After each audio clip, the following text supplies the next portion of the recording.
Family, friends and sympathizers, including political party representatives, converged on the Air Force Officers' Mess Sunday evening to partake in the vigil. It was part of activities slated for the commencement of the 4-day final funeral rites of the late former President, Flight Lieutenant J.J Rawlings.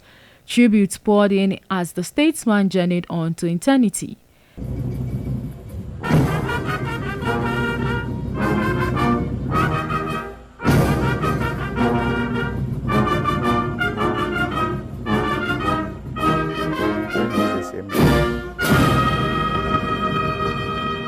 Eldest daughter of the deceased, who is also the MP for Klote Kole, Dr. Zinato Ajman Rawlings, eulogizing her father, described the late president as a true statesman.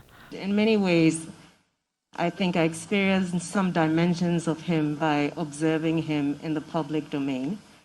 But privately, what you saw is what you got, really. And I think to a large extent, the man you saw who was very passionate about things, who was very particular, he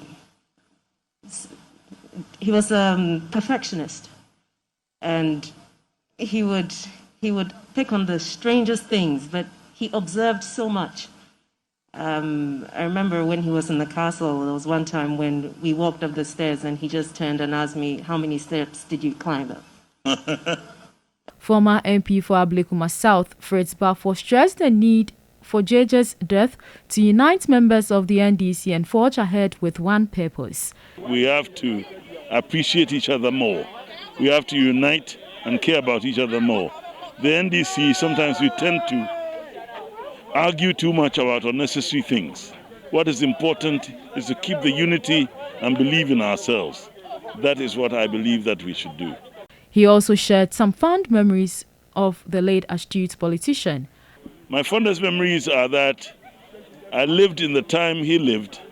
I saw him as our president. I saw him to his death. And I believe that God has got him in his bosom and that he'll bless him and keep him accordingly. Jerry is not somebody who can even deny you the truth. He always believe in the truth and tell you the truth, what is supposed to be done. Other former MPs in the Atamils regime also recounted their relationship with the departed J.J Rawlings, stressing on his selfless leadership style. A lot of things people are saying, they overlook the fact that he, J.J Rawlings, gave Ghana the kind of energy environment that we have, be it electrification or petroleum discovery. All started with J.J Rawlings, from the creation of the GNPC, putting of people, experts like Chachuchi Kata, and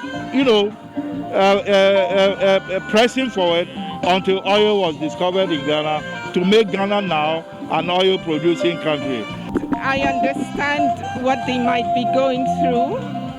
It is not easy to lose a very strong pillar and head of a family, and I think collectively we must stand together and unite behind our country, behind our collective vision for a strong, united and prosperous Ghana. Flight Lieutenant J.J Rawlings first rose to become head of state of Ghana after the June 4, 1979 uprising. His regime, the Armed Forces Revolutionary Council, AFRC, after 3 months in office, organized elections, which was won by Dr. Hila Liman. The AFRC then handed over to the Hila Liman regime. Rawlings staged another coup on 31st December 1981, which ousted the Dr. Hila Liman's administration. The Provisional National Defense Council, PNDC, ruled until a referendum to adopt the 1992 Constitution led to elections which saw Rawlings elected and sworn in as the first democratically elected president of the Fourth Republic on 7th January 1993. He went on to win another election in 1996. On 7th January 2001, Rawlings handed over to John Agyekum Kufuor, whose party, the MPP, won the 2000 elections.